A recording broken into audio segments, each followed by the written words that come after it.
I have been one of those people that, while I do acknowledge that the world has gained traction, with Nikola Jokic and Luka Doncic and Shai Alexander, all three obviously are MVP candidates this year. And you have Joel Embiid, who probably would have won I know he's playing for Team USA, but, he's not, But I've been on my soapbox saying, while I do think that the world has gained traction and has inched closer to Team USA, or USA as far as talent in basketball, I don't necessarily think they've caught up. And what I mean by that is, when we bring our best, when the best of Team Canada, the best of Team Serbia, the best of Team France goes up against the best of Team USA, I don't think it's necessarily close. And seeing as the last few years when Team USA, whether that's FIBA, whether that's the Olympics, has not brought their best, they brought their B team, their C team. I think that the world has caught up to the B team and C team. I don't think the world is necessarily close to the A team. And I think this is one of the most important Team USAs because the last few years they have been more than lackluster with some of the rosters that they constructed. And it has got people to think that, Team USA, United States basketball is not the dominant power that it used to be. And I think Team USA wants to make an example, say, no, hold up. That's not true. We're going to establish our dominance, which is why you're seeing a lot of these people that have come out and say, hey, they're going to play. Well, it's been reported that the roster for Team USA has pretty much been finalized outside of one roster spot. You have LeBron James, Steph Curry, Kevin Durant, Joel Embiid, Anthony Davis, Devin Booker, Anthony Edwards, Jason Tatum, Drew Holiday, Bam Adebayo, and Tyrese Halliburton. Now, I don't know if you guys remember the episode I had when I talked about this team. Most of the people that I thought the locks, I said, most of them are locks on this team. The people that are in question and the people that are causing a lot of stir is Drew Holiday, Bam Adebayo. People understand Tyrese Maxey, seeing as though I think he still leads the league in assists. People understand Anthony Edwards. He's probably the best young player in the league that is of American descent. But everyone else is you understand LeBron, you understand Steph, Kevin Durant, Embiid, Booker, Davis. We get it.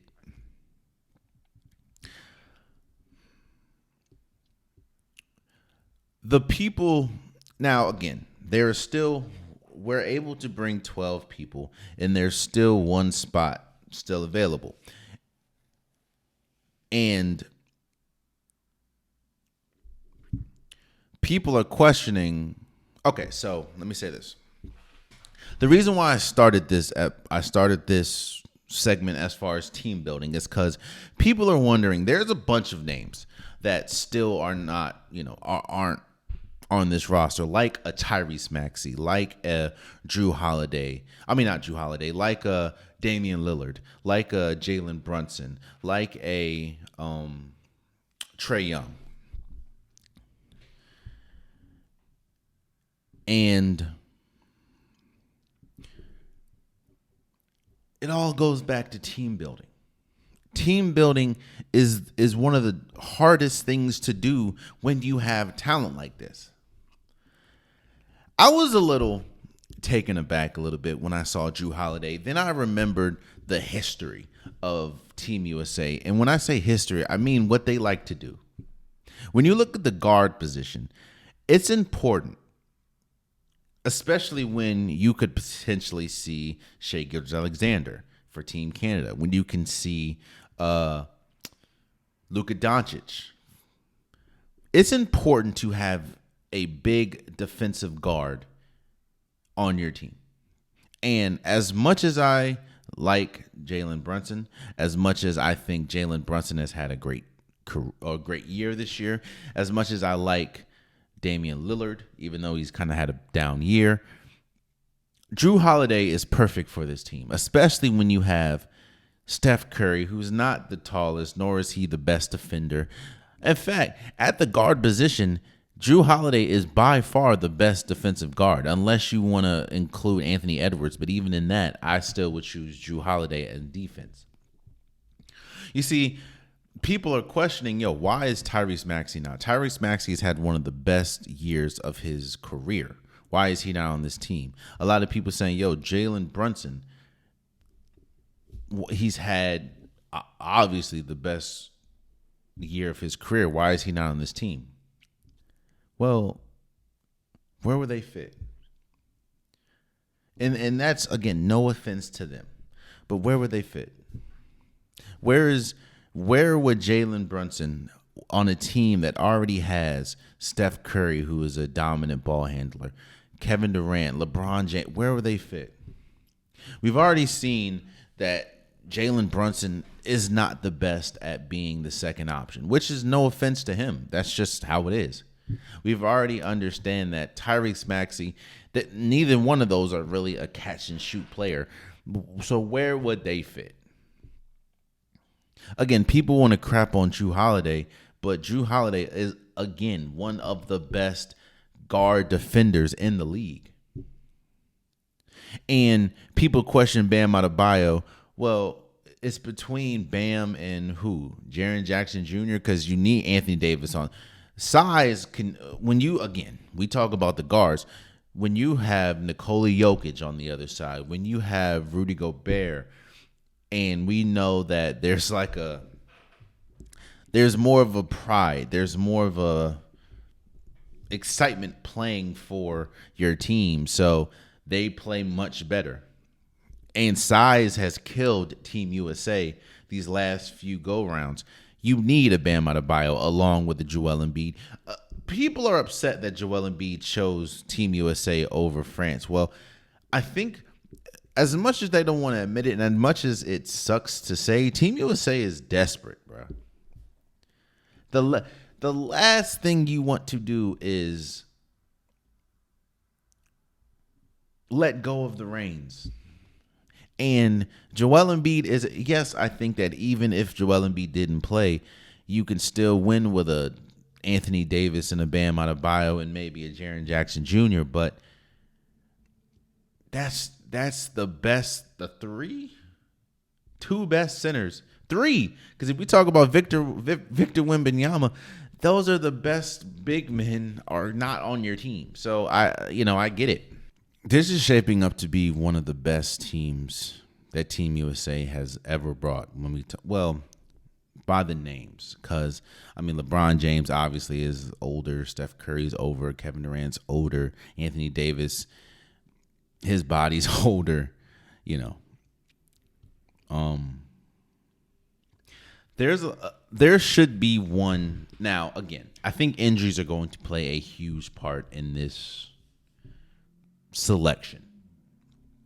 And I think if everyone was perfectly healthy, which obviously that's not the case, but everyone was perfectly healthy, I think hands down Kawhi Leonard would be that 12th spot.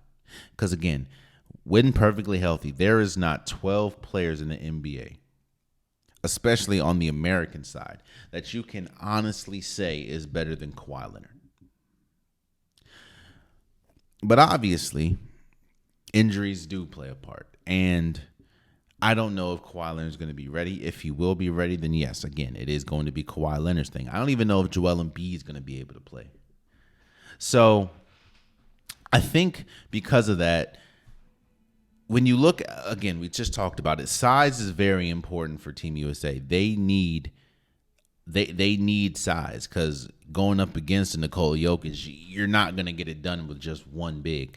So I think that last spot is going to go possibly to a big, maybe Paolo Banchero, even though he's not that big of a player. He did show really good signs last time for Team USA.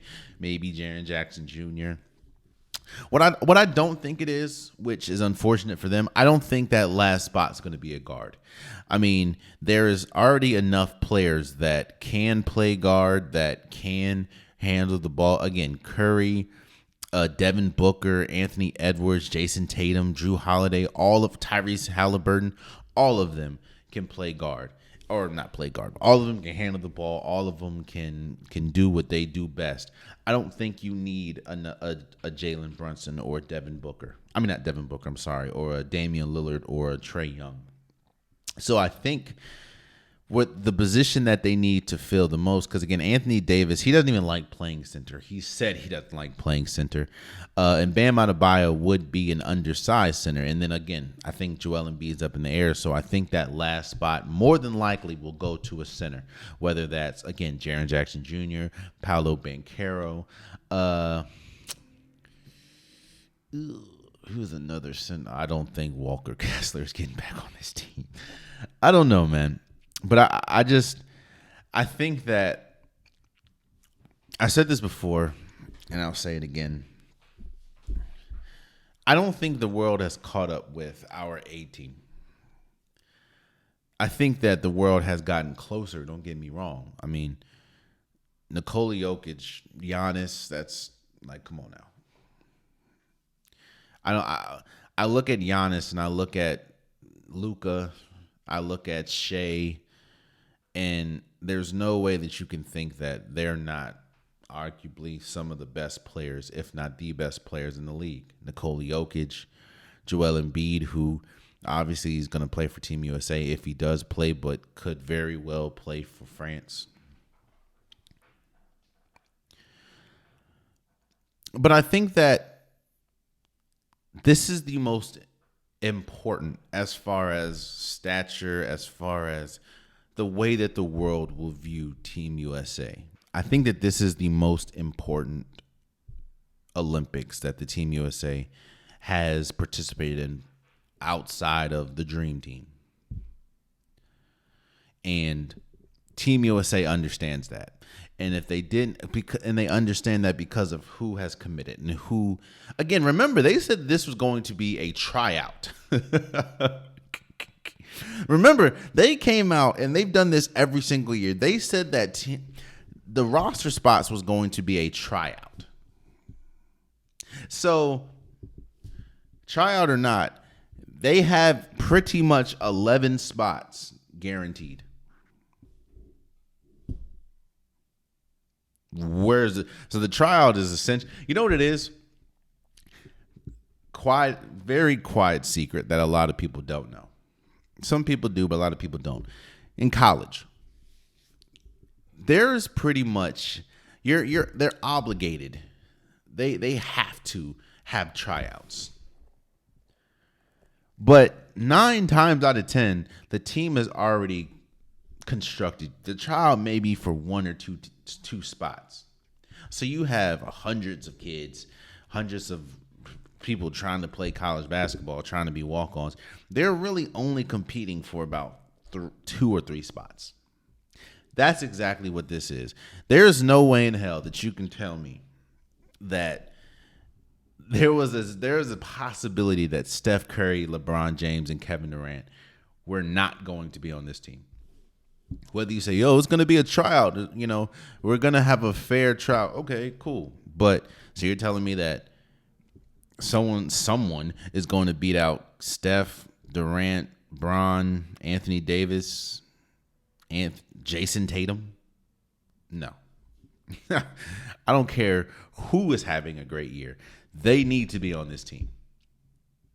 So I think it's going to be very interesting because, again, Paul George is still out there.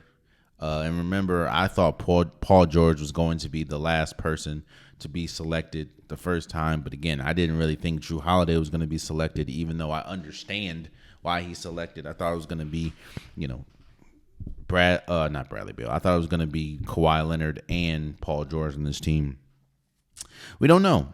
Injuries are going to play a part, but I just think when you look at how this, or the 11 names that have come out already, I think that a big is going to be that last spot, unless I can just be wrong. Unless I don't think Joel Embiid is going to play due to obviously injury, and I don't know. We'll see. But I will say that Team USA understands how important this is, and they're taking it extremely seriously. Because if they weren't, none of these 11 names would have already been announced. And it's not shocking that these 11 names are by far the best American players, outside of a few, by far the best American players that they have to offer. Like, there's not a realm of possibility in my head that I will look and you want the best players that America has to offer, and I don't see Steph Curry, LeBron James, Kevin Durant on this team. That's how you know how serious they're taking this. Oh, man, you stayed to the end of the video. I appreciate you. If you like what you saw, be sure to hit that subscribe button so you'll never miss any content from your boy. You can also go back and watch past episodes, past clips, and don't forget that the Unpopular Podcast, new episodes drop every Wednesday and Saturday. Appreciate you.